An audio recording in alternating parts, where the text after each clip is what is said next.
Your boss asks if you can quickly help on Saturday. You already know you don't want to. You've missed the last 3 weekends. Your stomach says no before your mouth even opens. But then they say, the team's counting on you.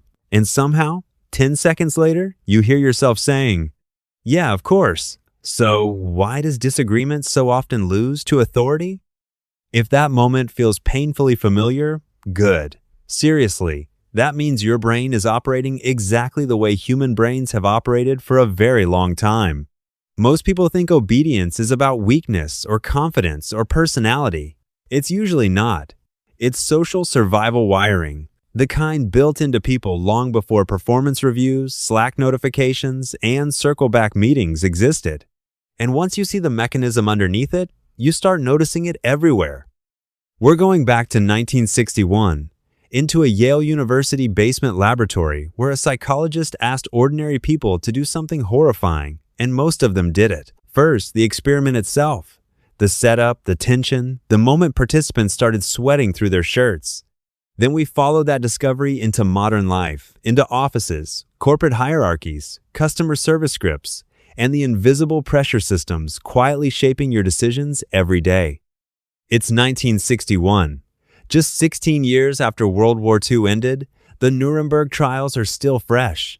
The world is still trying to process a deeply uncomfortable question: how ordinary German citizens, teachers, clerks, fathers participated in the Holocaust. Psychologists at the time wanted to believe the answer was simple. Maybe the people involved were uniquely cruel. Maybe evil looked different from the rest of us. But a young Yale psychologist named Stanley Milgram wasn't convinced.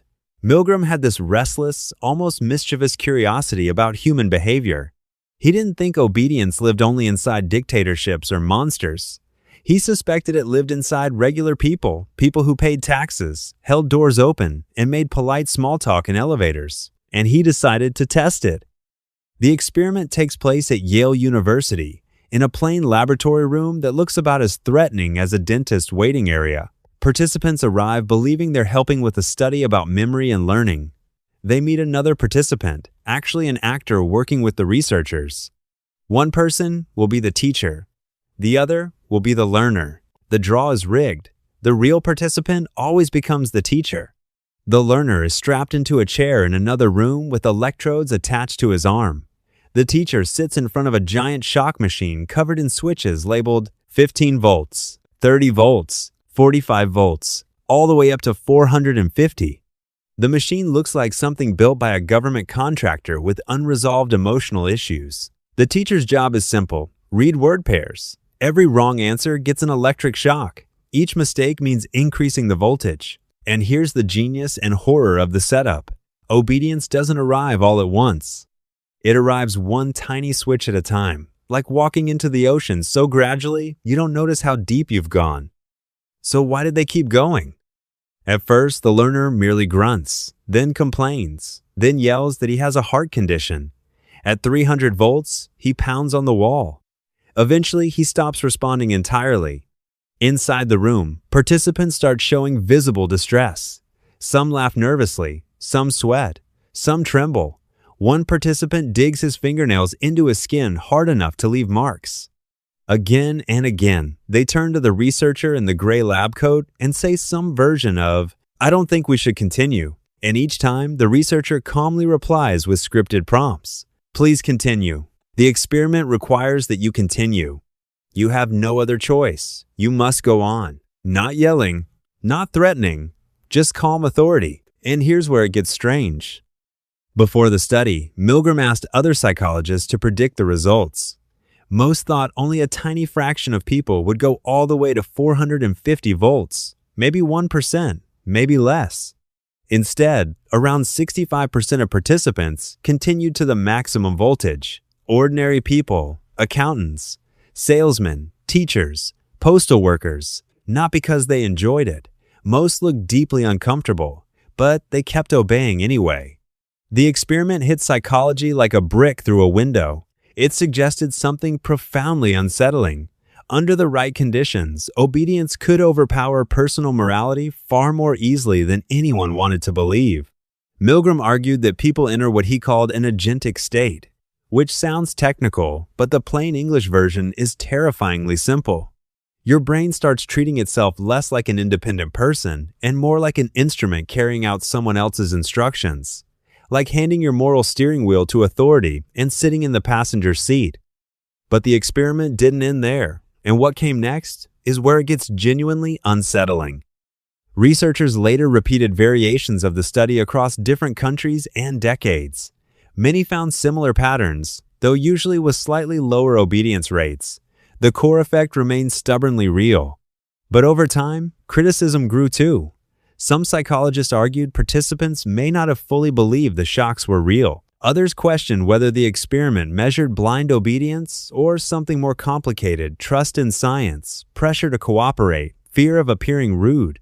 And ethically, the study became infamous. Participants experienced real emotional stress. Some believe they may have seriously harmed another person. Today, an experiment like this would struggle to pass modern ethics review boards. But even critics agreed on one thing. Milgram exposed something uncomfortably human. Authority doesn't usually control people with force. It controls them with structure, legitimacy, and the subtle pressure of not wanting to break the social script. So that's what happened in the lab, but the story doesn't stay in the lab, and that's exactly what we need to talk about next. Quick pause. If you honestly think you would have stopped before 450 volts, type resistant. The same mechanism that made participants obey the man in the lab coat is the exact mechanism modern systems activate every time you ignore your instincts because someone with status, structure, or authority made the request feel official. Your boss asking for one small favor, a luxury salesperson wearing a tailored suit, a finance influencer speaking confidently beside a bookshelf full of unread hardcovers. Authority doesn't just tell you what to do. It changes how your brain processes doubt. Now, let's learn about some common tactics used in modern life. Tactic 1. Borrowed authority. Companies learn something very quickly. People trust signals before they trust facts. That's why toothpaste ads use dentists for decades. Why finance apps use dark blue color palettes and minimalist fonts that scream serious institution. Why tech companies put former government officials or ex-military leaders on advisory boards. The authority itself almost becomes contagious. Your manager doesn't need a gray lab coat. They need a title: head of, director of, VP of. These are linguistic uniforms, and they trigger the same agentic state Milgram documented. The moment someone sounds institutionally important, your brain starts treating disagreement like risk instead of preference. Your brain uses shortcuts constantly. Authority is one of the biggest shortcuts it has. Tactic 2. The escalation ladder. Milgram's experiment worked, partly because nobody started at 450 volts. They started at 15, then 30, then 45. Tiny steps. Modern workplaces use the exact same psychology. Nobody says, destroy your work-life balance forever. Instead, it's, can you stay late tonight? Then, can you be available weekends? Then suddenly your laptop follows you into vacations like an emotionally needy pet. Small acts of compliance stack like Lego bricks. Before long, you're standing inside a structure you never consciously agreed to build. So why don't you notice it happening sooner? Tactic 3. Confidence theater. One of the weirdest findings from Milgram's study is how little force authority actually needed. The researcher mostly stayed calm. Calmness itself became persuasive. Modern authority works similarly. Managers who speak with certainty are often perceived as more competent even when they're wrong. Influencers who say things confidently sound trustworthy even when they're improvising half the sentence in real time. Your brain often mistakes confidence for accuracy because certainty feels socially safe. Doubt feels expensive. Tactic 4. The system shield. This is the uncomfortable one. The most powerful modern authority isn't a person. It's a system. Company policy. The algorithm decided. That's just procedure. When responsibility gets spread across systems, nobody feels fully accountable anymore. It's the same psychological diffusion Milgram uncovered. People obey more easily when they feel like someone else owns the moral consequences. And that's why customer support agents can sound strangely detached while reading scripts that obviously make no human sense.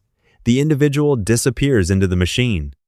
But here's the good news. Awareness changes the experience completely. Once you recognize authority as a psychological force, not a magical truth beam, you stop automatically confusing hierarchy with correctness. You notice the pressure instead of simply absorbing it. You start hearing phrases differently. Urgent request, best practice, leadership alignment. The spell weakens a little. You're not someone these systems work on invisibly anymore. You're someone who can see the wiring behind the wall. And once you see the wiring, the whole building feels different. So let's go back to that Saturday work request. The reason you said yes when every part of you wanted to say no might not have been weakness. It might not even have been agreement. It might simply have been the oldest social software in your brain responding exactly the way Milgram's experiment predicted. Authority speaks, tension rises. Obedience feels safer than resistance. That's the real shift here. The Milgram experiment wasn't just about shocking strangers in a Yale basement in 1961. It was about the invisible systems that shape behavior every single day. Offices, apps, institutions, brands, hierarchies. The quiet pressure that turns "I don't want to" into "okay, sure." But now you've seen the mechanism, and that changes who you are while moving through the world. You notice authority instead of automatically submitting to it. You pause long enough to ask, do I actually agree with this, or does it just feel official? That's not paranoia. That's awareness. You're still the guinea pig. We all are. But now you can see the maze while you're inside it. And honestly, that's a pretty powerful place to start from. If cracking open, this experiment changed how you'll hear authority this week, like and subscribe. Every week, we unpack another experiment, another hidden behavior loop, another reason humans are gloriously predictable. Guinea pigs, a symbol. And if this interested you, watch my next video why you change your answer the moment everyone disagrees with you and how social media platforms learn to engineer that feeling on purpose. I'll see you there.